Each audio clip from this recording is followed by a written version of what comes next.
And again, thank you for this opportunity, and God bless America. Mayor Danny Juarez. You know, this year at one of our city council meetings, we recognize that these groups, the American Legion, Post 314, and the VFW, Post 2075, they do a lot for our community, and they're there to help those that come from wars and get them reacclimated into our society. But there's another group that I just wanted to briefly mention, and that's the Wounded Heroes of America. So Mike Talala, if you're here, if you could please stand up with your group of veterans. Please give them a round of applause.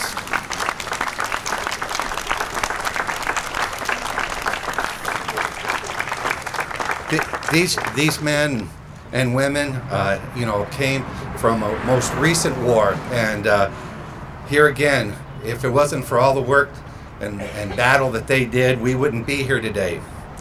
Memorial Weekend is more than a 3-day weekend. Matter of fact, I saw a news clip this morning, and they were interviewing veterans, and the response that I heard most often was, every day is Memorial Day. Each Memorial Day, we remember those who gave their lives in order to protect all we hold so precious. Throughout the history of the United States, brave men and women have fought to maintain our God-given liberty and freedom. Far too many have died in the service to our cause, as they have not only protected our nation, but helped to free people worldwide who also sought liberty and freedom. Though we can never bring those lives lost back, we can make sure we thank our members of the military at every opportunity. As a nation, we are truly blessed to have such fine men and women among us. I am always in awe of every man and woman who serves. In the world we live in today, it is inspiring to see these brave citizens who honor our nation with their sacrifices, so the rest of us can enjoy the life we do. The ideals and patriotism of those who answered the call to service stand as an inspiration to every new generation of Americans. The same principles of revolutionary beliefs for which our forebears fought and died are still at the issue in the world, and the challenge against them can only be met through the same qualities of courage, strength, and unflinching determination shown by our noble dead. There are never enough words to express the gratitude we all owe these men and women, or the families of those who have sacrificed their lives for all of us. The high courage and supreme sacrifice of Americans who gave their lives in battle have made it possible for our land to flourish under freedom and justice. Memorial Day each year provides a fitting occasion upon which our people may not only commemorate the nation's heroic dead, but also unite in prayer for the preservation of liberty and peace of freedom from the threat of war. God bless all who have served and all who have given the last full measure of devotion. We have Council Member Alex Vargas. I'd just like to, really thank all the veterans and all those who have passed and being able to sacrifice, give the ultimate sacrifice so that we can do all the great things that we do with this liberty that we have, which no other country can even approach what we have here in this country. I joined the Sons of the American Legion like 2 or 3 years ago through my father, who was a Vietnam era war veteran.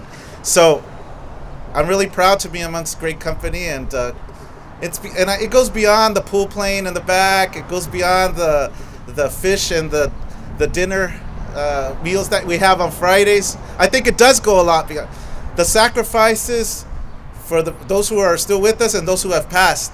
I really think about it and I reflect. These sacrifices have allowed for us. Let's compare what we have compared to those other countries. It doesn't come for free. I'm able to use my cell phone to dial into any other country into the world and to search the internet, to be able to get any information from any part of the world.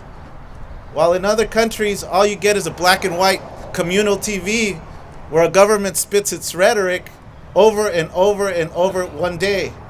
This is freedom, being able to do what we do. The other thing is being able to go into Costco or a hometown buffet and being able to select anything you want to eat. While in other countries, all you get is a sack of rice and a chicken to be able to hold you over for 2 weeks or sometimes even a month. Being able to go out and purchase an SUV if you want, or a small car and be able to travel.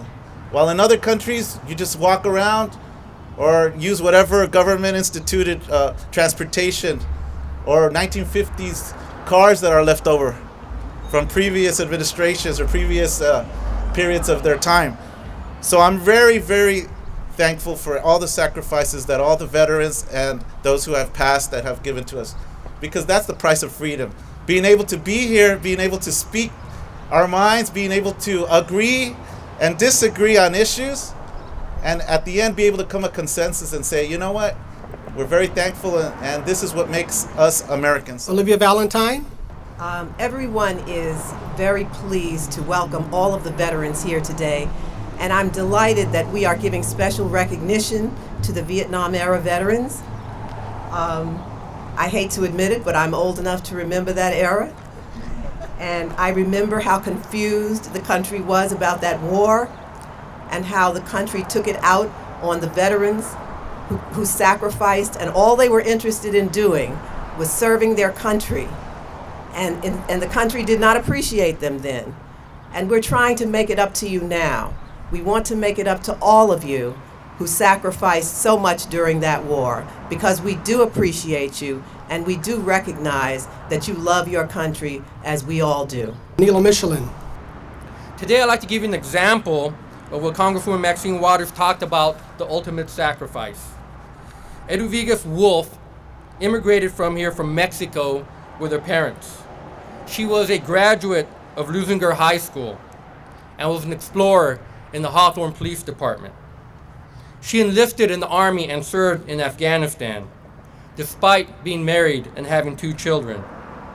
While serving in Afghanistan, she died during an attack a few days after re-enlisting for 3 years. So how many people would do that? How many people would leave their family and go to a strange place to defend our freedom? That's why we're here today, to honor those people like Miss Wolf and the thousands of others that have made the ultimate sacrifice. We gather today in honor of the brave heroes of our country and who made the ultimate sacrifice. It's because of the resolve that we are able to enjoy the lives we live today. The lives we've grown accustomed to here in America, living free from tyranny and fear. Today we honor our fallen comrades of the United States military in the form of remembrance. And with it comes a deep sense of appreciation for their selflessness in protecting the land of the free and all they've done to ensure it stays that way. Each and every one of us owes a great debt to the courageous men and women who have given their lives to protect ours. While giving back to the extent they deserve is impossible, today, as we should every day, we merely attempt our repayment in the form of remembrance. We dedicate this day to them. As we go about our activities, we should take the opportunity to not only remember the sacrifices of our fallen and mourn their departure, we should celebrate the spirit with which they served and reflect upon their contributions in making America truly the land of the free. It's because of the members of America's armed forces that we've been afforded the privileges of living in the greatest nation in the world. With that title comes a standard of responsibility, a responsibility to defend the homeland at all cost, and a responsibility to help other nations around the world when they need us. The valiant men and women of the United States military who perished while defending our nation understood this responsibility and took precedence above all else. Though they were our mothers, fathers, sons, daughters, brothers, sisters, and friends, when our nation called, they did not hesitate to answer, knowing that they may not have made it home to us safely. They marched forth into unfamiliar countries, immersing themselves into dangerous situations. They showed great acts of selflessness for all who were to benefit from their fight. They gave up everything. They had to create better lives for people all over the world, not just here at home, but for generations to come. Today we recognize all they accomplished, their sacrifices, their spirit, the patriotism they encompassed. George William Curtis once said, "A man's country is not a certain area of land or mountains, rivers, and woods, but it is a principle, and patriotism is loyalty to that principle." We take great pride in the fact that our nation has the most patriotic, loyal men and women on earth who are willing to step up to accept the demands that are asked of them. Our heroic service members who have perished in the name of freedom serves as an inspiration to us all. They teach us about bravery, strength, and pride. They are the great protectors of the United States Constitution, and in their memory, we should reflect upon their happiness in our lives, the happiness they've ensured we are free to pursue. Not one of our fallen comrades' lives has been lost in vain, not one. Too often we take our freedom for granted. We take this day, as we should every day, to come together as an appreciative people, grateful for everything we have, for it is much more than any other country's. We take this day to thank and give credit where credit is due to those who paid the price for our freedom. We also recognize our military families as a whole for the sacrifices they make. There is no family stronger than a military family.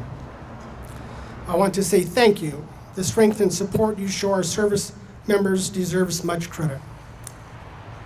While we will never be able to replace the lives of those lost fighting for our nation, we will pay tribute to their memory for generations to come by passing along the lessons we were unknowingly teaching us. Stand up for others who are weaker than ourselves. Stand together, there is great strength in numbers. Do the right thing. Right always overcomes wrong. With our fallen heroes and their families in mind, I ask that before each of you leaves here today, you make a promise that you will never forget. That you will live by the same principles that our fallen stood for. God bless all our departed heroes, their families, and God bless America. Presentation of our memorial wreaths.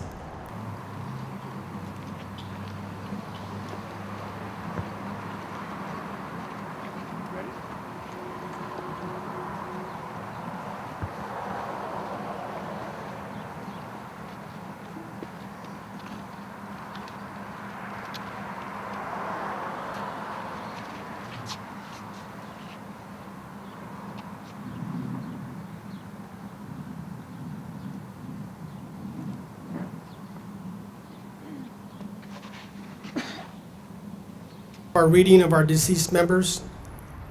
Chaplain Swain, would you please come forward? Robert A. Boyer. No response. Bill A. Christopher. No response. Ladd R. Gerardo. No response. Gordon Hancock. No response. John F. Lipscomb. No response. Paul R. Maynard. No response. James E. McCain. No response. Robert A. Ramhorst. No response. William F. Scott Jr. No response.